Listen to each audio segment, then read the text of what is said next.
Good morning students. हम लोग जीव विज्ञान का दूसरा चैप्टर कंट्रोल एंड कोऑर्डिनेशन, नियंत्रण तथा समन्वयन का अध्ययन कर रहे थे, जिसमें आप लोगों को बताया गया था कि किस प्रकार से मनुष्यों में रासायनिक समन्वयन की प्रक्रिया होती है। कल आप लोगों को अंतःस्रावी ग्रंथियों के बारे में बताया गया था। आज अगली ग्रंथि है जिसे अग्न्याशय या पैंक्रियास कहा जाता है। ये अग्न्याशय या पैंक्रियास जो होती है वो मिश्रित ग्रंथि होती है, अर्थात इसके एक भाग से अंतःस्रावी क्रिया होती है, दूसरे भाग से बहिस्रावी क्रिया होती है। जो अग्न्याशय की संरचना होती है उसमें अग्न्याशय अनेक पिंडकों के माध्यम से बनते हैं। इन्हीं पिंडकों में पाचक रस स्रावित होता है जो ग्रंथि का बहिस्रावी भाग होता है। इसके अतिरिक्त इस पिंडक के बीच बीच में कुछ विशेष प्रकार की कोशिकाओं के समूह होते हैं। इन कोशिकाओं के समूह को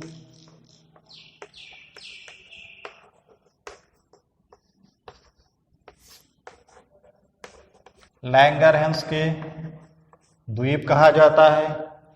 और ये जो लैंगरहैंस के द्वीप होते हैं ये अग्न्याशय का अंतःस्रावी भाग होता है।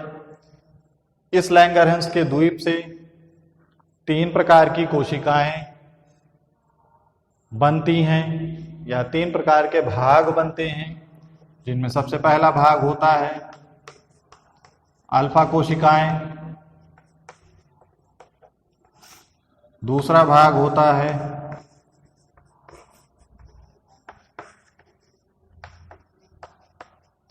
बीटा कोशिकाएं तथा तीसरा भाग होता है सिग्मा कोशिकाएं। इन्हीं लैंगरहैंस के द्वीप से ये 3 प्रकार की कोशिकाओं का निर्माण होता है। इनमें से अल्फा कोशिकाओं तथा बीटा कोशिकाओं से हार्मोन्स का स्रावण होता है, जिसमें अल्फा कोशिका से ग्लूकागॉन तथा बीटा कोशिकाओं से इंसुलिन नामक हार्मोन्स का स्रावण होता है। ये हार्मोन्स शरीर में जो कार्बोहाइड्रेट्स होता है उसके पाचन क्रिया में यानी मेटाबॉलिज्म में उपापचय पर नियंत्रण रखने का कार्य करते हैं। इंसुलिन जो होता है वो आवश्यकता से अधिक ग्लूकोज को ग्लाइकोजन में परिवर्तित कर देता है। अगर इंसुलिन का शरीर में अल्प स्रावण हो तो इसके अल्प स्रावण होने से शरीर की कोशिकाएं रक्त शर्करा का उपयोग नहीं कर पाती हैं। जब शरीर की कोशिकाएं रक्त शर्करा का उपयोग नहीं कर पाएंगी तो मधुमेह रोग हो जाता है, जिसे डायबिटीज कहा जाता है। यहां से अगर इंसुलिन की मात्रा अधिक हो जाए तो अधिक होने पर व्यक्ति बेहोश हो सकता है, और अगर लगातार बेहोश रहे और उपचार न किया जाए तो उपचार न होने की दशा में रोगी की मृत्यु भी हो सकती है। ग्लूकागॉन जो होता है हार्मोन, ये आवश्यकता पड़ने पर जो रक्त में ग्लाइकोजन की मात्रा संचित हो जाती है, अगर ग्लूकोज की आवश्यकता है तो वो ग्लाइकोजन को ये ग्लूकागॉन हार्मोन रक्त शर्करा में बदलने के लिए प्रेरित करता है। तो इस प्रकार से अग्न्याशय से ग्लूकागॉन और इंसुलिन नामक हार्मोन्स का स्रावण होता है। अगली जो ग्रंथि होती है वो ग्रंथि होती है थाइमस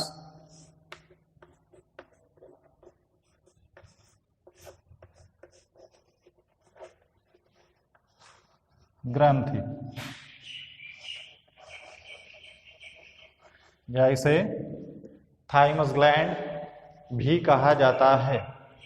ये जो होता है हृदय के आगे एक द्विपालित ग्रंथि होती है, लेकिन ये ग्रंथि बच्चे के जन्म के समय बहुत ही विकसित होती है, जो कि धीरे धीरे जब मनुष्य वयस्क अवस्था में पहुंचता है तो यह लगभग समाप्त हो जाती है। इससे यानी थाइमस ग्रंथि से बचपन में एक विशेष प्रकार के हार्मोन्स का स्रावण होता है, जिसे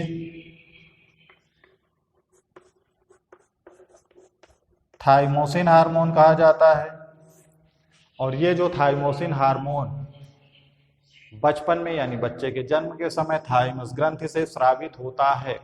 इसका काम होता है शरीर में रक्षात्मक प्रणाली को क्रियाशील बनाए रखना, क्योंकि जो शिशु होते हैं, छोटे बच्चे होते हैं, उनमें लिम्फोसाइट या ऐसी कोशिकाएं जो रोगों से लड़ने में सहायता करती हैं, उनका सही से निर्माण नहीं हो पाता है, WBC का। तो इस ग्रंथि के माध्यम से थाइमोसिन हार्मोन का स्रावण होता है, जो शिशुओं को विभिन्न प्रकार के रोगों से, संक्रमित रोगों से रक्षा प्रदान करती है। तो आज इतना ही, बाकी नेक्स्ट डे। Good bye.